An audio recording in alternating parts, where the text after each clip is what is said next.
Hi friends, welcome to DSC Badi channel.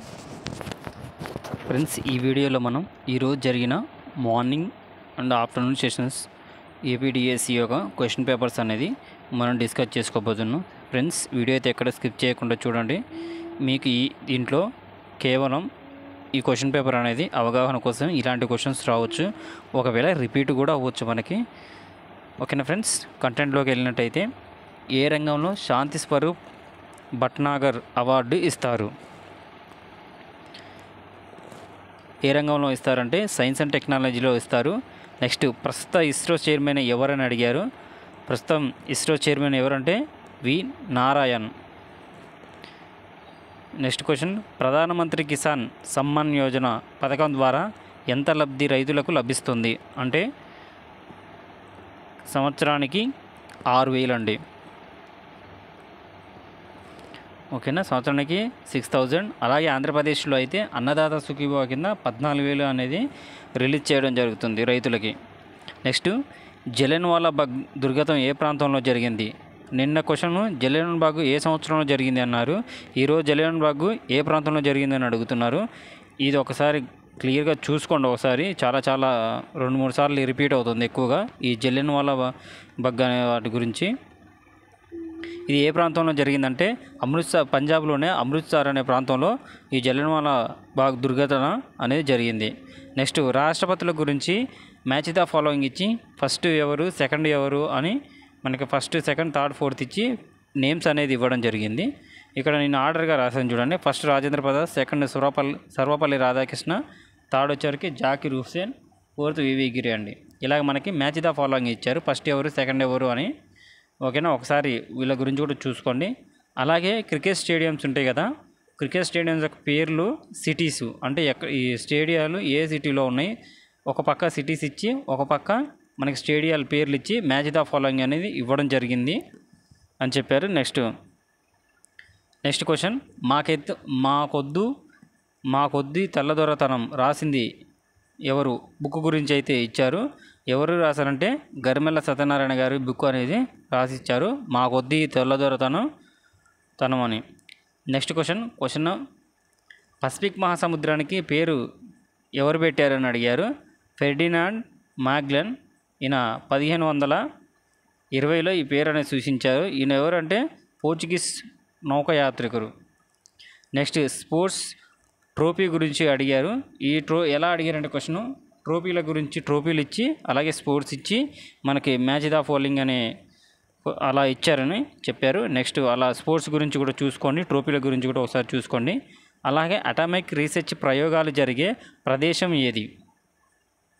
మన దేశంలో atomic research ప్రయోగాలు జరిగే ప్రదేశం ఏదని అడిగారు. రాజస్థాన్లోనే పోఖ్రాన్ అండి. నెక్స్ట్, స్టడీ ఆఫ్ ఇన్సెక్ట్స్ని ఏమంటామని అడిగారు. ఎంటమాలజీ అంటాము. అలాగే స్టడీ ఆఫ్ మౌంటైన్స్ని ఏమంటారంటే ఓరోగ్రఫీ అని అంటాం. ఈ రెండింటి గురించి అడిగారని చెప్పారు. నెక్స్ట్, ఒకసారి చూసుకోండి. స్టడీ ఆఫ్ ఎపికల్చరు, సెరికల్చర్ ఇలాంటివి ఉంటాయి కదా, అలా చూసుకోండి ఒకసారి అన్నీ. నెక్స్ట్, లాలా లజపత్ రాయ్ను కొట్టినందుకు వైస్రాయ్ను చంపింది ఎవరంటే భగత్ సింగ్ గారండి. అలాగే ముఖ్యమైన రోజులు గురించి కొన్ని అడిగారు. ఇక్కడ మీకు కొన్ని నేను రాశాను, ఒకసారి గుర్తుపెట్టుకోండి. June 21 international yoga day, August 29 జాతీయ క్రీడల దినోత్సవం, జనవరి 12 జాతీయ యువజన దినోత్సవం, జనవరి 25 జాతీయ ఓటర్ల దినోత్సవాన్ని మనం ఇక్కడ సెలబ్రేట్ చేసుకుంటాం ముఖ్యంగా. అలాగే డ్రాగన్స్బర్గ్ పర్వతాలు ఏ ఖండంలో ఉన్నాయని అడిగారు. ఇది ఆఫ్రికాలో ఉన్నాయండి. అలాగే గార్డెన్ సిటీ ఆఫ్ ఇండియాని ఏదంటారు, బెంగళూరు అని అంటాము. నెక్స్ట్, సిటిఆర్ఐని అబ్రివేషన్ అడిగారు. సెంట్రల్ టొబాకో రీసెర్చ్ ఇన్స్టిట్యూట్ అండి. నెక్స్ట్, రామన్ రీసెర్చ్ ఇన్స్టిట్యూట్ ఎక్కడ ఉందని అడిగారు. ఈ ఇన్స్టిట్యూట్ వచ్చి బెంగళూరులో ఉంది. నెక్స్ట్, ప్లాస్మా రీసెర్చ్ ఇన్స్టిట్యూట్ ఎక్కడ ఉందని అడిగారు. ఈ ప్లాస్మా రీసెర్చ్ ఇన్స్టిట్యూట్ ఎక్కడ ఉందంటే గుజరాత్లో ఉంది. నెక్స్ట్, ఎన్సిటిఈ గురించి, ఎన్సిఆర్టీ గురించి ఒకసారి చూసుకోండి, వీటి మీద కూడా బిట్లు వచ్చాయని చెప్తున్నారు. ఓకేనా.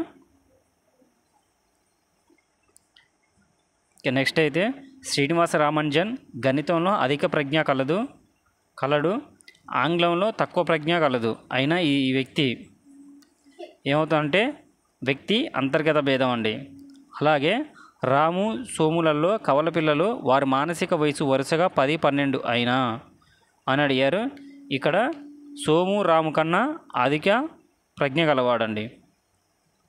తారండైక్ అభ్యాస నియమం దీన్ని వివరిస్తుంది అని అడిగారంటండి. ఓకేనా. Next question. రాము ఒక పద్యమును 30 నిమిషాల్లో నేర్చుకున్నాడు. కొన్ని రోజుల తర్వాత 15 నిమిషాల్లో నేర్చుకున్నట్లయితే రాము పొదుపు గణన ఎంత అని అడిగారండి. అయితే 50% అండి, 50%. ఈ క్రింది వానిలో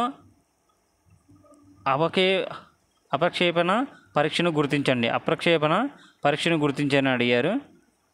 ఇక్కడ మనకి ఇలా అడిగారండి. ఇక్కడ చూడండి, కరెక్ట్ ఆన్సర్ అంటే కామెంట్ సెక్షన్లో కామెంట్ చేయండి.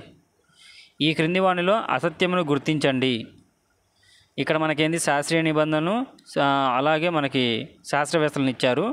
అయితే ఇక్కడ అసత్యముగా అంటే ఎవరెవరైతే అసత్యం ఎవరు అనేది ఇక్కడ నేను మర్చిపోయి ఇలా రాశానండి. మనకైతే ఇక్కడ మ్యాచ్ ద ఫాలోయింగ్ అని ఇచ్చారు. ఓకేనా, అది ఒకసారి చూసుకోండి ఇలాంటివి కూడా. నెక్స్ట్, క్రింది గ్రంథములను వాటిని రచించిన వారిని సరిగ్గా గుర్తించండి. అలాగే ఇక్కడ చూడండి, ఇక్కడ కూడా సేమ్ మ్యాచ్ ద ఫాలోయింగ్ ఇచ్చారు. వాళ్ళు రాసిన బుక్స్ అంటే శాస్త్రవేత్తల పేర్లు ఇచ్చి వాళ్ళు రాసిన బుక్స్ అనేది ఇవ్వడం జరిగింది ఒక పక్క. అలాగే ఇది కూడా కామెంట్ సెక్షన్లో ఎవరెవరు రాశారు అనేది ఒకసారి రాయండి. నేను ఇక్కడ కరెక్ట్గా రాయలేదు. ఓకేనా, ఫాస్ట్గా చెప్తుంటే ఫాస్ట్గా రాసేసాను, అందువల్ల రైటింగ్ కూడా కొద్దిగా బాగోలేదు.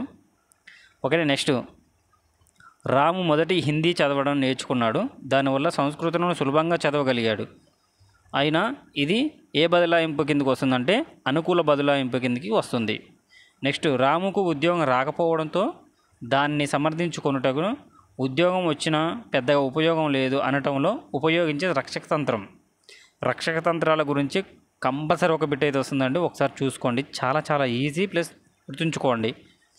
ఈ రక్షక తంత్రం ఏ రక్షక తంత్రం వస్తుందంటే హేతుకీకరణం అండి. నెక్స్ట్, 150 కన్నా ఎక్కువ ఐక్యూ ఉన్నవారిని ఏమంటామంటే ప్రతిభావంతులు అని అంటాము. ఓకే. నేర్చుకున్న కార్ డ్రైవింగ్ ఆంగ్లం నేర్చుకోవడంలో ఎలాంటి బదలాయింపిస్తుంది? ఇది శూన్య బదలాయింపు అండి. నెక్స్ట్, స్థానము, విషయము, నిర్ణయము మూలకములలో ఏ మూర్తిమత్వ ప్రక్షేపణ పరీక్షలో భాగంగా ఉంటాయి? రోషక్ శిరామరకల పరీక్ష అండి. అలాగే ధారళత, నమ్యత, సహజతత్వం, పునర్నిర్వచనం, సున్నితత్వం సంబంధించినది సృజనాత్మకత అండి. నెక్స్ట్, 12 పదాలను మొదట 10 ప్రయత్నాలలో తదుపరి 6 ప్రయత్నంలో నేర్చుకున్న పొదుపు గణన ఎంత? 12 పదాలను మొదటిసారి 10 ప్రయత్నంలో తదుపరి 6 ప్రయత్నాలను నేర్చుకున్నాడు. పొదుపు గణన ఎంత అని అడిగారు. ఎంతంటే 40% అండి. మూర్తిమత్వం లక్షణం కానిది గుర్తించండి అని అడిగారు. ఇక్కడ మూర్తిమత్వం గురించి అడిగారు. ఈరోజు వచ్చిన బిట్స్ అంటే ఇవ్వండి. ఓకేనా ఫ్రెండ్స్, ఇంకేమైనా మీకు తెలిసిన బిట్స్ ఉంటే కామెంట్ సెక్షన్లో కామెంట్ చేయండి. నెక్స్ట్ వీడియోలో అవి కవర్ చేద్దాం. Okay friends, thank you.